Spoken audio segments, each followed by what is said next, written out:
Değerli arkadaşlar, Hatay'ın Belen ilçesi belediye başkanı AK Partili Adnan Vurucu düzenlediği basın toplantısında belediyenin bir yılını değerlendirdi ve teslim aldığı 72 milyon 544 bin TL borç yüküne rağmen bir şeyler yapmak gayretine dikkat çekerken borcun kanalizasyonla ilgili bölümü olan 27 milyon lirasını Hatay Büyükşehir Belediyesi'ne devrettiklerini ifade etti. Borç yükünün getirdiği zorluklar ve belediyeye ait gayrimenkullerin haczedilmesi nedeniyle birçok sorunla uğraşmak durumunda kaldığını belirten Adnan Vurucu, hacizlerin kaldırılması ve SGK başta olmak üzere birçok borcun belediyeye ait gayrimenkulle takas yoluyla ödenmesi için çalışmaların sürdüğünü ifade etti. Vurucu konuşmasına şöyle devam etti. Felaket tellalı ve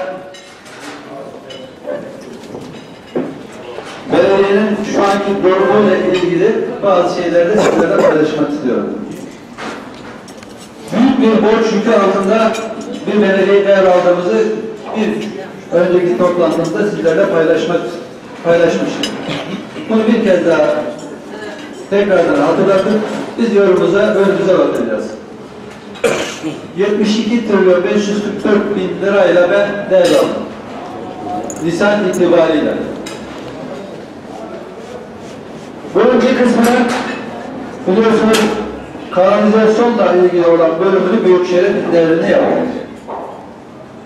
Şöyle böyle bir 26-27 trilyonluk bir borcumuzu devrettik. Bize kalan miktar 47 trilyon.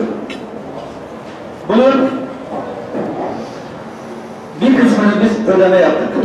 Yani şöyle böyle bir 3 trilyona yakınında şirketlere olan borcumuzdan bir kısmını da ödedik. Hala büyük bir borç yükü altındayız. Ama burada yapmış olduğumuz çalışmalarımız var. SGK'ya olan borcumuz ve maliye olan borcumuzun inşallah tamamına yakın ve tamamını bizim gayrimenkullerimizle beraber takas etme yoluna gidiyorum. Büyük bir mesafe kat ettim. Şu anda maliyeyle olan borcumuzun dosyaları Ankara'da, SGK ile olan borcumuzun da bir kısmı, bir bölümünü şu anda hazırladık. Önümüzdeki hafta içerisinde inşallah onu da Ankara'ya gönderiyoruz. Bu çok büyük bir orandır. Takriben 37 trilyona yakın bir borç. Bunun yapılandırılmış hali de 24 trilyon. Hatta 24 trilyonun üzerinde. Biz bu borçları devrettiğimiz takdirde Belen Belediyesi nefes alacak hale gelir. Büyük bir oran. Bunun da çabası içerisindeyiz. Allah izniyle bunu da inşallah gerçekleştireceğiz. Dolayısıyla biz sadece şirketlere ve küçük ufak olan borçlarımızda, kurumlar olan borçlarımızda onları da biz taksitlendirip onları da ödeme yoluna gideceğiz. Bu kamu kurumlarına olan borçlarımızı biz devrettikten sonra bizim bütün gayrimenkullerimiz hacizliydi. Bu arada hacizleri de kaldırmış oluyorum. Ve Belen'de tapusu olup da hacizli olan vatandaşlarımızın da tapularını inşallah önümüzdeki aylar içerisinde tapularını vereceğiz. Hacizleri kaldırdıktan sonra.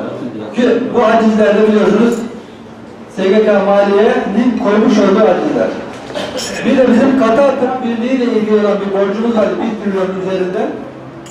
Onu da biz Büyükşehir'le yapmış olduğumuz görüşmeler neticesinde diğer ilçeler Katar Tıp Birliği'ne ortak olan ilçeler devretti fakat ben daha onu devredemedim. Sebebi de bizim borcumuzla karşılık haciz kararı almış, yetmemiş.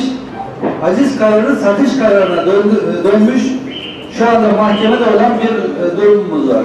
Biz bunu Katar Tıp Birliği üyelerimizle beraber görüşüyoruz. Valimizin de burada bize desteği var. Bunu yapılandırıp tekrar biz de bu borcumuzu devredeceğiz. Onun da koymuş olduğu hacizleri bu vesileyle kaldırmış oluyoruz. Çünkü bütün gayrimenkullerimiz haciz kondu. Fakat burada bir sevindirici durumumuz daha var. Son hükümetin aldığı bir kararla, torba yasasında çıkan bir kararla bundan sonra her isteyen her istediği gayrimenkullere veya belediyenin gayrimenkullerine haciz koyamıyor. Bizden talep ediyor. Bizim göstereceğimiz gayrimenkulümüze haciz koyuyor. Bundan sonraki sonuç bu. Bundan sonra da bizim gayrimenkullerimizdeki hacizleri kaldırdıktan sonra inşallah ben Bazılarını satış yoluyla satacağım. Çünkü bizim personelimize borcumuz var. Şirketlere borcumuz var. Şu anda 1,5 trilyon. Geçen dönemden kalan işçilerin alacağı var benden. Bir de şirketlere var. Esnaflara var. Bu da 7 trilyon 900 bin lira civarında bir para. Bunu biz yalnız 2,5 trilyonu ödedik. Yani orada bir borç şeyini düşürmüş olduk Sarıvalı'ndan. 5,5 trilyon civarında bir borcumuz var. 5 trilyon 900 civarında bir borcumuz kalmış oldu. Bu dönem içerisinde inşallah ben bunları da beylerbeyi ödeyip borçları temizleyeceğim.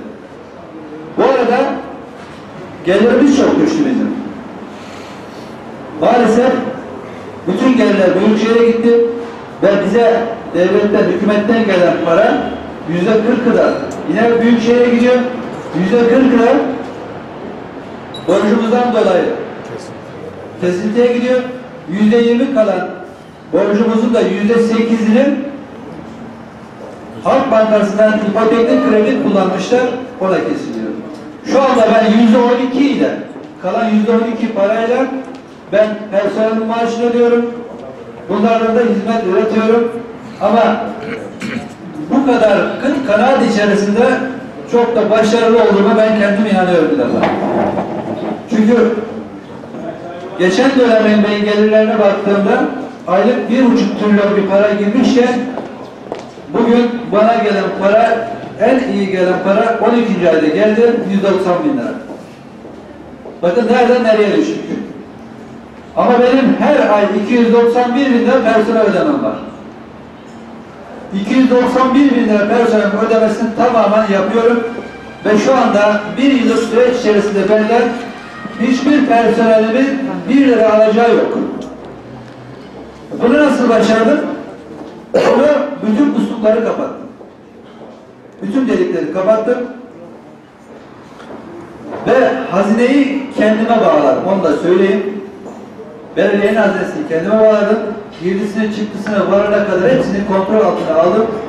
Bunlarla ve harçlarla, aldığım bağışlarla bunları tamamladım ve personel maaşını ödedim ve artı küçük ufak tefek hizmetleri de yapıyorum. Bizim büyük projelerimiz var. Bunları da bu dönem içerisinde inşallah hepsini gerçekleştireceğim. 5 yıllık süreç içerisinde vermiş olduğum sözlerin tamamını yerine getireceğim. Bundan hiç ben kendim endişe etmiyorum.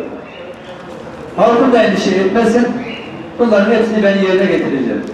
Şu ana kadar biz karayollarından genel müdürle yapmış olduğumuz görüşmeler neticesinde 6 tane üst geçidi ben belediyeme kabul ettirdim. Bunun 2 tanesini monte ettirdik. Şu anda halkımızın hizmetine sunduk. Diğer 4 tanesini de güzergah boyunca. İşte bir tanesini Ekinciler Parti Mahallesi arası, bir tanesi Vadi Restoran arası, Derebahçe Sarmazı mahallemizin olduğu bir alan. Bir tanesi Gedik bölgemiz.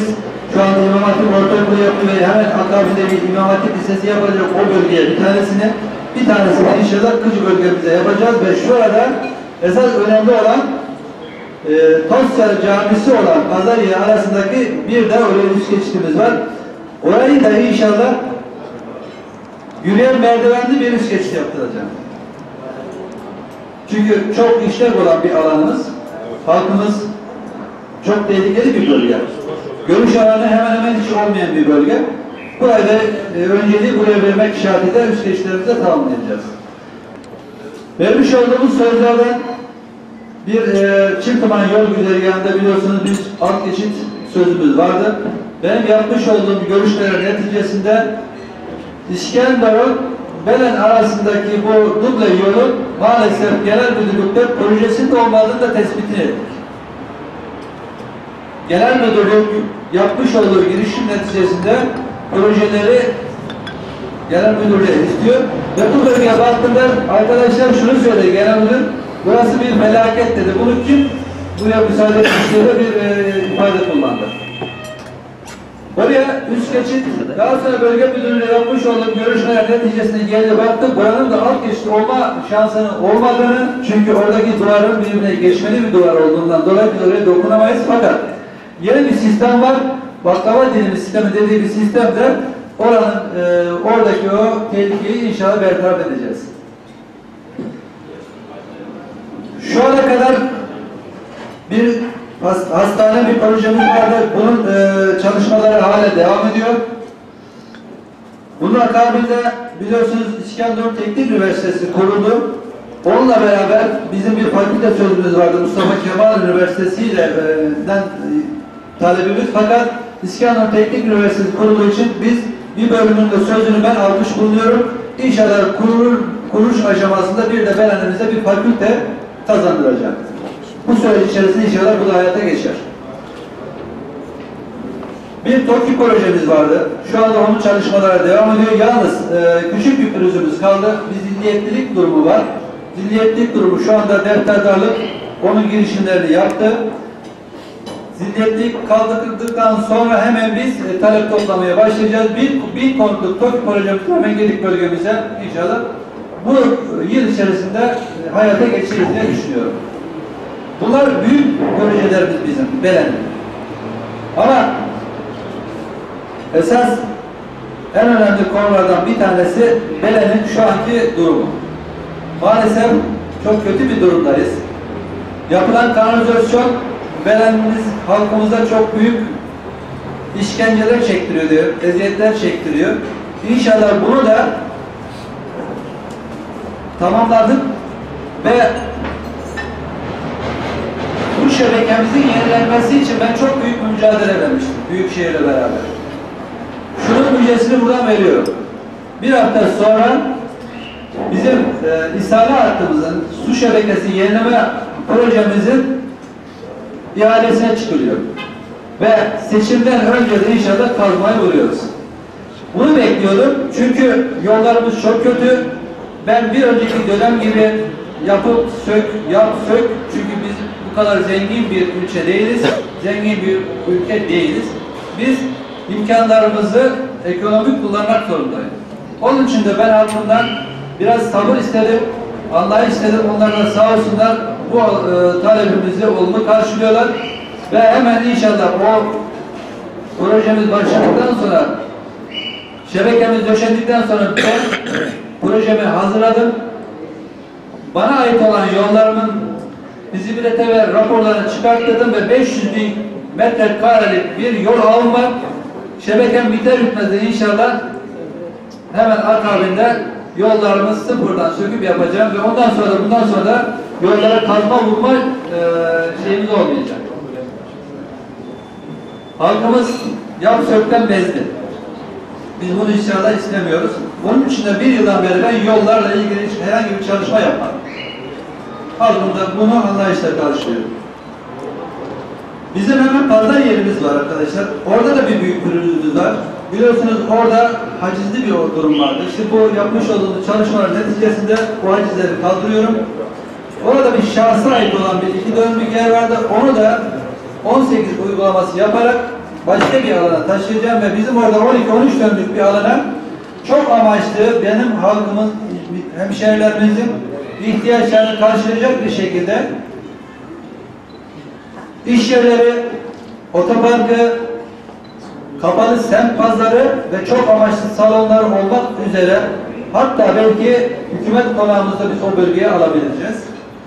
Çok kapsamlı bir proje. İnşallah bu yıl içerisinde onu da tamamlayacağım. Ve temelini inşallah bu sene içerisinde atarız. Ve hemen akabinde onun üst tarafında bir 5-6 dönümlük bir alanımız var. Türbe ile Belen arasındaki alan bizim Ramazan etkinliği yaptığımız alanda çınar olan bir bölgede de biz orayı yeşil alan, çay bahçesi şeklinde kullanıp halkımızın gelip dinlenebileceği bir alan olsun istiyoruz. O bölgeyi çok güzel bir şekilde projelendiriyoruz. Bizim şu ana kadar 4 tane projemiz var. Vermiş olduğumuz yürüyüş parkurlarıyla beraber seyir teraslarımız var. Şu anda kervansanemizde bir proje hazırladık. Oraya halkımızın kullanacağı organik ürünlerin orada satışa sunulacak, el işçiliğiyle yapılan kadınlarımızın, bayanlarımızın yapmış olduğu el emeklerini verdiği, göz nurları döktüğü bir hizmetleri de orada kendileri satış amaçlı kullandıracağız. Orayı da halkımıza açmış oluyoruz. Hemen bizim kilise bölgemiz var. Orayla ilgili çalışmalarımız devam ediyor. Orayı da restorasyonunu yapıp inşallah halkımızın kullanacağı bir alan. Ve orayı ziyarete gelenlerin de orada oturup hem kiliselerini gezebilecekleri hem de dinlenip çay kahvesini içebileceği bir alan olarak projelendiriyoruz. İnşallah o biliyorsunuz vakıflarla ilgili bazı durumlar var. Onun için biraz uzun sürüyor. Ama yapmış olduğumuz çalışmalar, arkadaşlarımızın yapmış olduğu çalışmalar neticesinde bunları da biz hayata geçireceğiz. Şu anda biraz rolantiye aldığımız bir alanımız var. Hemen otoban girişinde Orman Dairesi'nin gözetleme yapmış olduğu bir binanın olduğu alan 350-400 dönümlük bir alanımız var orada. Orada biliyorsunuz ağaçlarda çam ağaçlarının gelişmeye müsait olmalarını biliyorsunuz kesimi yaptırıldı. Biz orayı A sınıfı bir piknik alanı yapıyoruz. Şu anda projeleri hazır. İnşallah seçim akabinde hemen büyük bir hızla bu sene yazda inşallah yetiştireceğiz. Kaç kişilik olacak? 2 bölümlü, dumanlı bölüm ve dumansız bölümü olmak üzere. Çünkü 350-400 dönümlük bir alan. Orada yürüyüş parkurları, bisiklet, yürüyüş, bisiklet ve biniş güzergahları, balkon tipi evler ve bir de kır düğün salonu olacak bir şekilde oraya güzel bir proje hazırladık. Orman Bakanlığımızdan aldığımız bir destekle biz orayı yaptırıyoruz. Burada şehrime de teşekkür ediyorum. Büyük bir emeği var orada. Halkımızın kullanma sunmak istiyoruz. Çok güzel bir alan. Sol tarafta 2 tane biliyorsunuz piknik alanımız var. Onlar C sınıfı, burası A sınıfı olacak. Yer tam neresi demiştiniz? Şu anda orman gözetleme kulübesinin olduğu bir yer var. Hemen otobanın girişinde. O alan 350-400 dönümlük bir alan. Otobanın sağ tarafı İskender'de. Bizim şu anda Bakras mahallemiz var. 37 hektarlık bir alanımız. Biz burayı da kentsel dönüşüme sokuyoruz. Şu anda bütün çalışmalarımız hemen hemen tamamlandı. Bir tek tapu tescillerinde az bir bölüm kaldı. Onu da tamamladıktan sonra biz hemen bakanlığa müracaat edeceğiz ve şu alanı sağ tarafımızdaki alanı 37 hektarlık bir alanımızı hemen kentsel dönüşü 2 etapta yapmak üzere müracaatımızı yaptık. Yapmış olduğum görüşmeler neticesinde de müsteşarımdan da bu konuda büyük bir destek aldım. İnşallah bu sene içerisinde onu da yetiştireceğim. Çünkü şu anda Belen'in biliyorsunuz hizmette çok sıkıntı çekiyoruz. Biz o alanda hala atlarla çöp topluyoruz. Belen'in en gözde mahallelerden bir tanesi. Öncelikle orayı kentsel dönüşüme sokuyoruz. Onun da çalışmaları hemen hemen tamamlanmak durumda. Hemen ekranda da gördüğüm 2 etapta. Güzel bir şey olacak. Evet.